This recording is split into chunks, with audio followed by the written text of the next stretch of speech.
नमस्कार। इससे पहले हमने भारतीय साहित्य की अवधारणा या उसके परिचय के बारे में बातचीत की थी। आज हम भारतीय साहित्य के विशेषताओं और या उसके सामान्य तत्वों पर विचार करेंगे, बातचीत करेंगे।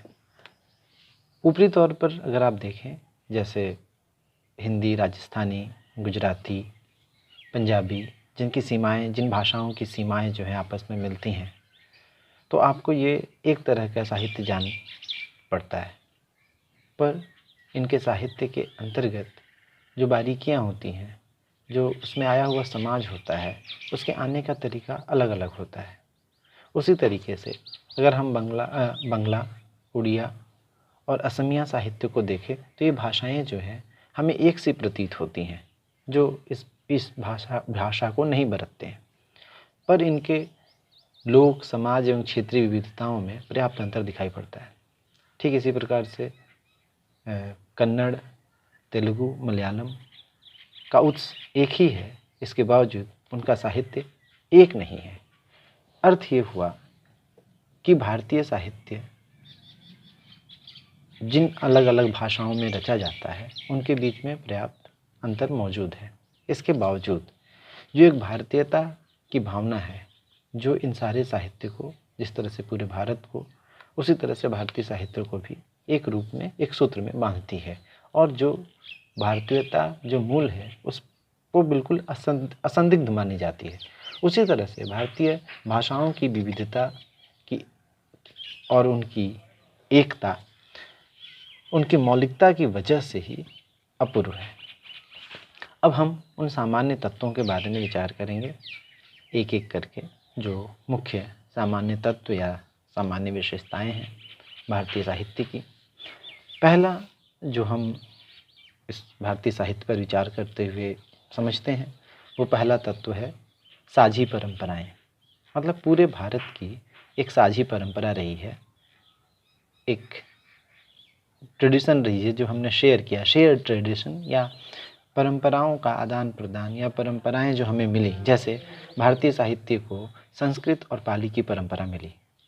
संस्कृत में बहुत सारे प्रमुख कवि हुए, कालिदास, भास, भारवी। इन सब लोगों का प्रभाव जो है वो बाद के साहित्यकारों पर पड़ता है, वो चाहे किसी भी भाषा के रचनाकार हों। अमूमन जिस तरह से पूर्वोत्तर में संस्कृत की उतनी पहुंच नहीं है, या और भी कई भाषाएं होंगी अंडमान और निकोबार समूह की, जहाँ पर संस्कृत के इन कवियों का प्रभाव नहीं पड़ा होगा, पर पूरे भारत अमूमन, मतलब ज़्यादातर भारतीय जो रचनाकार हैं, उन पर इन संस्कृत कवियों का प्रभाव पड़ा। ठीक वैसे ही पाली साहित्य का भी पूरे भारत पर प्रभाव पड़ता है। हम जानते हैं कि बुद्ध ने अपने संदेश पाली में दिए थे और ज़्यादातर बौद्ध साहित्य शुरुआत के सारा पाली भाषा में लिखा गया, और जिसका पूरे भारत पर प्रभाव पड़ा। एक नई तरह की संस्कृति भारत में बुद्ध के आने के बाद से शुरू होती है, तो एक नए तरह का साहित्य भी रचा जाता है। तो ये जो साझी परंपरा है, ये भारत के लगभग सारे भाषाओं के रचनाकारों को मिली है। दूसरा जो तत्व है वह है साझी प्रभाव। जैसे फारसी और पाश्चात्य साहित्य का प्रभाव हमारे साहित्य पर बहुत जोरदार तरीके से पड़ा है। फारसी साहित्य का प्रभाव हम देख सकते हैं कि पूरे मध्यकाल पर और आधुनिक काल के कई कवियों पर भी हमें दिखाई पड़ता है। रविंद्रनाथ ने, और ये एक इंटरेस्टिंग बात है, बहुत दिलचस्प बात है कि कबीर पर पहली किताब हिंदी के किसी लेखक की नहीं, बल्कि बांग्ला के रविंद्रनाथ टैगोर की आती है, क्षिति मोहन सेन के प्रभाव से। और ये भी एक भारतीय साहित्य का स्वरूप ही है, एक विशेषता ही है कि क्षिति मोहन सेन मध्यकालीन साहित्य के बहुत बड़े आचार्य रहे, मर्मज्ञ रहे, अध्येता रहे। उन्होंने इस बात को, कबीर के बारे में, रविंद्रनाथ को बताया, और रविंद्रनाथ ने जब कबीर को पढ़ा तो वो चमत्कृत हो गए और उनको विश्वास नहीं हुआ कि मध्यकाल में कबीर जैसा भी एक कवि मौजूद था। तो उन्होंने एक किताब ट्रांसलेट की उनकी कविताओं की, कबीर के कविताओं की, 100 पोएम्स ऑफ कबीर नाम से, जो 1915 में छपी। तो उस किताब में जब वो कबीर का जिक्र करते हैं, तो साथ ही साथ वह फारसी के बहुत बड़े अदब से नाम लिए जाने वाले कवियों का नाम भी जिक्र करते हैं। वह कबीर की परंपरा में कबीर पर जिन कवियों का प्रभाव वो बताते हैं, उसमें वो हाफिज, सादी, रूमी, इन सारे लोगों का नाम लेते हैं। इनके अलावा उमर खयाम, फिरदौस, ये ऐसे कवि थे जिनका प्रभाव भारतीय साहित्य पर बहुत अच्छे तरीके से हमें दिखाई पड़ता है, और ये लगभग भारत के सारी भाषाओं पर है। यह सिर्फ हिंदी या कबीर पर नहीं है, ये प्रभाव आपको मलयालम और मराठी पर भी दिखाई पड़ेगा। यह तमिल और तेलुगु के कवियों पर भी इन फारसी कवियों का प्रभाव दिखाई पड़ता है। किसी में पहले दिखाई पड़ता है, किसी में बाद में दिखाई पड़ता है। इसी तरह से जो पाश्चात्य साहित्य है, जिसमें Shakespeare, Arthur Miller, Homer, Oscar Wilde, पाश्चात्य में जैसे रूसी साहित्यकारों को भी हम पाश्चात्य साहित्यकार, तोल्स्टॉय, बाद में एमिल जोला, जेम्स जॉयस, और ये क्रम फिर बढ़ता रहता है। और ये प्रभाव जो है मतलब कभी कभी वाइस वर्सा भी होता है, दोनों तरफ से होता है। पर इन पाश्चात्य रचनाकारों का हिंदी साहित्य के ऊपर, मलयालम साहित्य के ऊपर, बांग्ला साहित्य के ऊपर, तमिल साहित्य के ऊपर, इन सारे रचनाकारों के ऊपर इन लोगों का बहुत प्रभाव देखा जाता है। तो ये जो साझे प्रभाव की बात है, ये भारतीय भाषा के प्रत्येक साहित्य में दिखाई पड़ता है। तो एक सामान्य विशेषता है, सामान्य तत्व है। तीसरा तत्व है समान आंदोलन। भक्ति व सूफी आंदोलन जो हर भाषा में हमें दिखाई पड़ता है। इसी तरह से और भी कई तरह के आंदोलन, सामाजिक सुधारवाद एवं राष्ट्रवाद से संबंधित आंदोलन, जैसे स्वाधीनता आंदोलन, जैसे दहेज प्रथा का विरोध करना, सती प्रथा का विरोध करना, विधवा पुनर्विवाह की मांग करना, बेमेल विवाह की समाप्ति के लिए संघर्ष करना, बाल विवाह का विरोध करना, ये जो भी सुधारवादी आंदोलन थे, ये लगभग सारी भाषाओं में हो रहे थे और इसका असर जो है उनके साहित्य पर पड़ रहा था। इसी तरह से प्रगतिवाद है, जो मार्क्सवाद के आने के बाद लगभग भारत के सारी भाषाओं पर मार्क्सवाद का प्रभाव पड़ता है और उसके प्रेरणा से प्रगतिवाद का आंदोलन का और उससे संबंधित साहित्य का जन्म होता है। यह आप भारत के सभी भाषाओं में देख सकते हैं। मैं जानबूझकर बार बार उन भाषाओं के नाम नहीं ले रहा हूँ। आप मलयालम में, बांग्ला में, तमिल में, तेलुगु में, मराठी में, जितनी भाषाएं मुझे अभी याद आ रही हैं, इन सारी भाषाओं में आप मार्क्सवाद का प्रभाव देख सकते हैं, गांधीवाद का प्रभाव देख सकते हैं। गांधीवाद का प्रभाव भी लगभग सारी भाषाओं में मतलब दिखाई पड़ता है। उसी तरह से आज के समय में दलित विमर्श है, स्त्री विमर्श है, आदिवासी विमर्श है। आप देखेंगे कि मराठी में दलित विमर्श जो है थोड़ा पहले शुरू हो जाता है। ब्लैक पैंथर की तरह दलित पैंथर की स्थापना मराठी साहित्य के अंतर्गत होती है। मराठी रचनाकारों का एक समूह बनता है और उसके बाद से उसका प्रभाव हिंदी पर पड़ता है, दूसरे साहित्य पर पड़ता है। ठीक इसी तरीके से 90 के दशक में दलित के साथ साथ स्त्री विमर्श संबंधी जो रचनाएं हैं, बहुत दमदार तरीके से साहित्य, भारतीय साहित्य में अपनी उपस्थिति दर्ज करती है। और यह सिर्फ मैंने अभी जिन भाषाओं का नाम लिया उन भाषाओं में नहीं, उसके अतिरिक्त असमिया में, उड़िया में, उत्तर पूर्व की भाषाओं में, नागामीज जो साहित्य है उसके अंतर्गत, मणिपुरी जो साहित्य है उसके अंतर्गत भी स्त्री रचनाकारों का और आदिवासी, कहीं कहीं आदिवासी रचनाकारों का, यानी वैसे रचनाकार जो वंचित समुदाय से थे, वो बहुत बड़ी संख्या में सामने आने लगते हैं। भक्ति आंदोलन एक ऐसा आंदोलन था जिसको हम बार बार कहते हैं कि वो एक अखिल भारतीय आंदोलन था। मतलब उसमें हर भाषा के कवि शामिल थे। हम जानते हैं कि भक्ति आंदोलन की शुरुआत जो है वो दक्षिण से हुई, जो हमने इससे पहले भी इस बारे में चर्चा की। तमिल में जो 6ठी शताब्दी से लेकर 9वीं शताब्दी के बीच में नायनार और आलवार संत थे, उनके यहाँ से भक्ति आंदोलन की शुरुआत होती है। और यह वहाँ से निकलता हुआ, यानी तमिल और केरल से इस आंदोलन की शुरुआत होती है, क्योंकि ये भक्त जो थे नायनार और आलवार, बहुत उस समय के हो सकता है सारे संत ऐसे हों कि वो पैदल चलते थे और अपनी भक्ति का प्रचार करते थे, लोगों से लोगों से बातचीत करते थे, उनके साथ बहस में जाते थे। बहस का अर्थ है कि दोनों तरफ से बातें होना, सार्थक बातें होना। तो ये सारे लोग जनता के बीच में रहते थे। तो इस तरह से यह तमिलनाडु से शुरू होता है, केरल से केरल से होता हुआ कर्नाटक पहुंचता है, 15वीं शताब्दी में यह महाराष्ट्र से होते हुए बंगाल पहुंच जाता है, और फिर हिंदी में भी हम देखते हैं कि ये आंदोलन जो है हमको दिखाई पड़ता है। भक्ति आंदोलन में आप देखेंगे कि बांग्ला में जयदेव और चंडीदास जैसे कवि होते हैं, असमिया में शंकर देव दिखाई पड़ते हैं, कन्नड़ में बसवन्ना दिखाई पड़ते हैं, अक्का महादेवी भी दिखाई पड़ती हैं कन्नड़ में, नामदेव तुकाराम मराठी के कवि हैं, नानक जो हैं पंजाबी के कवि हैं। इस तरह से सारे भारत में अखिल भारतीय स्वरूप इस भक्ति आंदोलन का हो जाता है।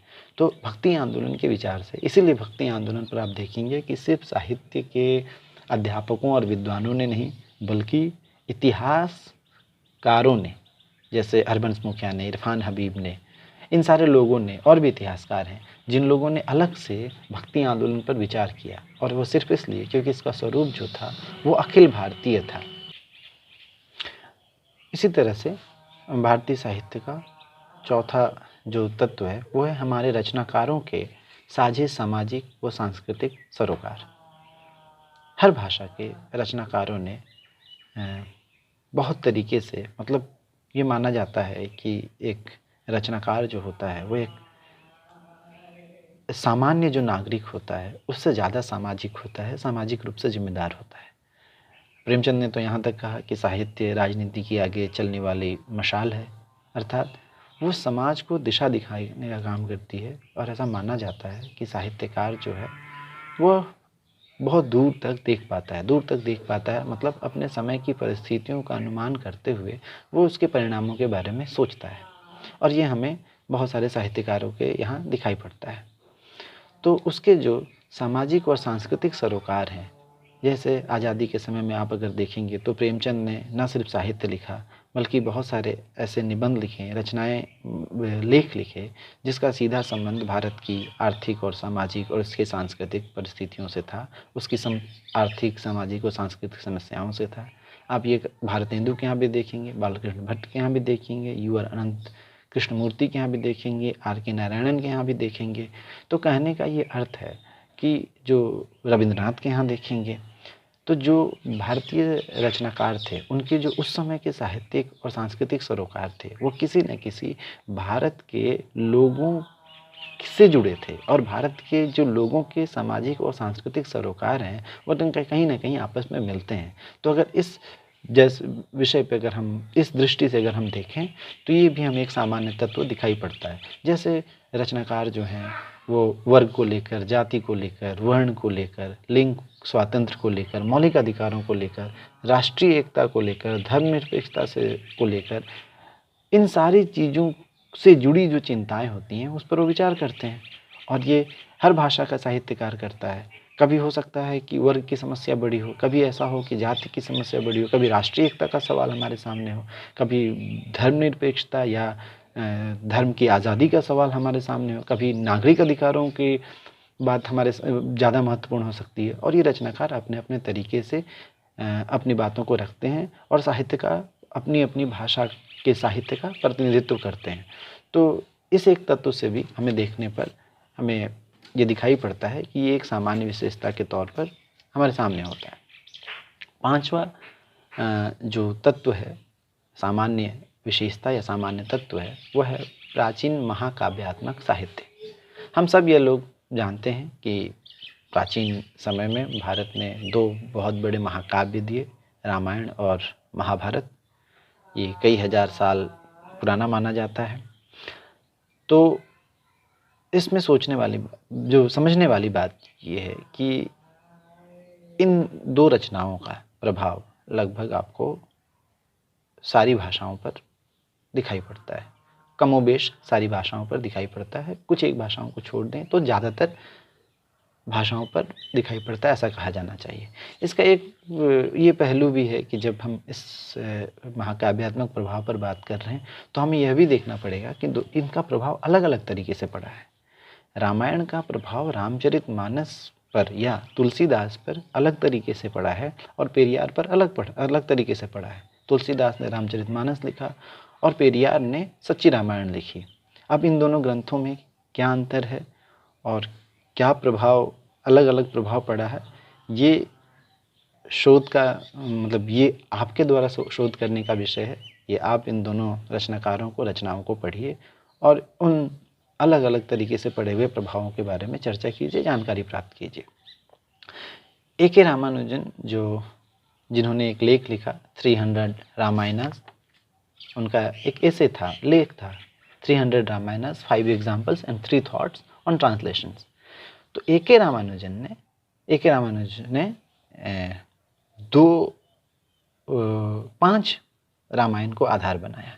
ये 5, एक तो वाल्मीकि रामायण, दूसरा कंबन के द्वारा लिखा गया रामायण जिसको हम कंब रामायणम भी कहते हैं, जो रामावतारम नाम से भी जाना जाता है, पर अब जो है उसको कंब रामायणम नाम से तमिल में प्रसिद्ध है और हिंदी में हम सब कंबन रामायण कहते हैं।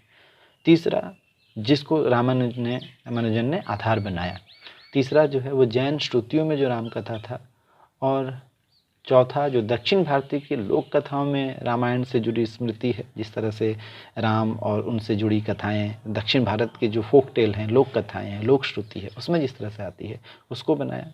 और पांचवा, ये बहुत दिलचस्प है कि थाईलैंड में लिखे गए रामाख्यान, इसको रामाख्यान भी पढ़ते हैं, पर अगर आप इसको प्रोनाउंसिएशन को देखेंगे तो ज़्यादातर जगहों पे जो मैंने जानकारी प्राप्त की उसको रामाख्यान कहा जाता है। और ये ग्रंथ थाईलैंड में इतना प्रसिद्ध है कि माना जाता है कि इसी ग्रंथ से आर्ट और ड्रामा थाईलैंड में इस दोनों विधि का साहित्य के अंतर्गत विकास हुआ, और साहित्य के बाहर यानी कला और नाटक का विकास जो है इस ग्रंथ से माना जाता है। तो जो भी हो, हम यहाँ भारतीय साहित्य पर बात कर रहे हैं और ये एक प्रभाव की जो हम बात कर रहे थे कि एक ही ग्रंथ का जो प्रभाव है वो अलग अलग तरीके से पड़ता है। आप महाभारत का प्रभाव देखेंगे तो महाभारत का प्रभाव समस्त भारतीय भाषाओं पे दिखाई पड़ता है। हिंदी में ही अगर रामायण पर चर्चा करें, एक सेकंड के लिए मैं पीछे जा रहा हूँ, कि रामायण पर ही अगर आप बात करें हिंदी साहित्य में ही, तो एक परंपरा है। ये परंपरा सिर्फ तुलसीदास पर आकर नहीं रुक जाती है, ये रीतिकाल में भी लोग हैं जो केशव दास लिखते हैं रामायण पर। हनुमान नाटक लिखा जाता है प्राणचंद चौहान के द्वारा। आप आगे आएंगे तो निराला राम की शक्ति पूजा लिखते हैं, हालांकि वो कृतिवासी रामायण पर आधारित है पर उसमें राम की ही कथा है। उससे आप आगे आएंगे तो नरेश मेहता जो है संशय की एक रात लिखते हैं। इस तरह से हो सकता है कि और भी लोगों ने लिखा होगा, मतलब मेरी जानकारी के अनुसार जो मुझे याद आता जा रहा है, मैंने आपसे बताया। यानी राम का कथा का इतना प्रभाव आपको दिखाई पड़ता है। ऐसा ही प्रभाव आपको दूसरे जगहों पे दिखाई पड़ेगा। राम का प्रभाव एक ये भी है कि बांग्ला में मल्लिका सेन गुप्ता ने सीतायन नाम से एक किताब लिखी, कि ये भी एक तरह का तत्व है कि राम का आयन यानी राम का घर तो सीता यानी सीता का घर, तो सीता की दृष्टि से हम रामायण को देखते हैं। बांग्ला की मल्लिका सेन गुप्ता ने ये किताब लिखी है, 2008 या 2010 में वो किताब आई थी। इसी तरह से महाभारत का अगर आप प्रभाव देखेंगे तो आपको ये दिखाई पड़ेगा कि महाभारत के एक एक अंश को लेकर के, किसी किसी खंड को लेकर के रचनाएं की गई हैं, और ये भारत की सारी भाषाओं में है। पर ये जो प्रभाव है, महाकाव्यात्मक प्रभाव, जिस वजह से न सिर्फ कथा यानी वस्तु बल्कि रूप भी बदले, जैसे भक्ति के बहुत सारे रूप जो हैं वो विकसित हुए और जो है एक जैसे नहीं होते हैं। ये हमें ध्यान रखना होगा कि प्रभाव अलग अलग होगा, जैसा मैंने आपको तुलसीदास और पेरियार के रामायण की तुलना करके, मतलब उदाहरण से ये आपको बताया।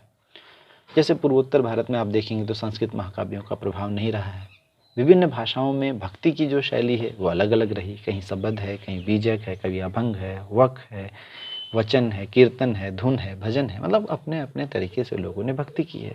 तो उस महाकाव्य का प्रभाव ये नहीं है कि उसने एक ही तरह की भक्ति पद्धति का विकास कर दिया या एक ही तरह की रचना पद्धति का विकास कर दिया कि दोहा चौपाई में अगर लिखा गया है तो सारी रचनाएं उसी में होंगी, ऐसा नहीं है, पर उनका प्रभाव पड़ा। अब आदिवासियों की भाषाओं में अपने अलग मौखिक एवं श्रुत जो महाकाव्य एवं वाचिक परंपराएं हैं, उसका भी हमें अध्ययन करना पड़ेगा भारतीय साहित्य के एक विकास के लिए और उसको बेहतर तरीके से समझने के लिए। इसमें जो ध्यान रखने वाली बात है वो ये है कि प्रारंभिक दौर के यूरोपीय इतिहासकारों ने जब भारतीय साहित्य की बात की तो उन्होंने मुख्यतः संस्कृत भाषा के साहित्य की ही बात की, जबकि इन इतिहासकों के लिखे जाने, यानी जब 19वीं शताब्दी में अंग्रेज ये सारा इतिहास लिख रहे थे या भारतीय भाषाओं के बारे में चर्चा कर रहे थे, तो उस समय लगभग भारत की सभी भाषाओं में श्रेष्ठ साहित्य की रचना हो चुकी थी, सृजन हो चुका था। उन्होंने तमिल साहित्य तक को संज्ञान में नहीं लिया, जिसकी उत्पत्ति लगभग 2500 साल पुरानी मानी जाती है। तो सरसरी तौर पर भारतीय साहित्य पर अगर आप विचार करेंगे तो बहुत कुछ छूट जाने का डर बना रहेगा। इसलिए ज़रूरी है कि हम इसको गहनता से, गंभीरता से इनकी विशेषताओं को लक्षित करें। मैंने जो बताया उसके अतिरिक्त भी आप सामान्य तत्वों को खोज सकते हैं। और ये सारी बातचीत जब मैं आपसे कर रहा था तो मुझे लगातार धूमिल की उस पंक्ति की याद आ रही थी कि तुम्हारा यह तमिल दुख मेरी इस भोजपुरी पीड़ा का भाई है।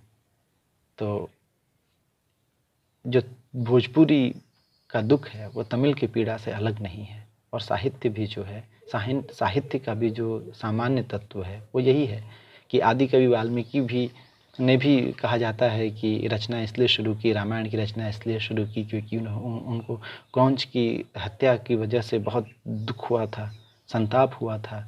और उस संताप से वो जो पहला श्लोक निकला उसके बाद से माना जाता है कि साहित्य की रचना हुई। और धूमिल भी यही कहते हैं कि भोजपुरी जो दुख है, तमिल जो दुख है वो भोजपुरी पीड़ा के बराबर है। तो यही वो साहित्य का सामान्य तत्व है जो भोजपुरी प्रदेश से दूर, भोजपुरी प्रदेश के लिए जो गांव है वहाँ अभी भी जिस तरह की स्थिति, वहाँ से तमिलनाडु आज भी ज़रूर दूर है, पहले की तरह नहीं पर दूर तो है ही। तो उस इतनी दूरी तक को वो बांध सकता है, इतनी दूरी तक वो संवाद कर सकता है।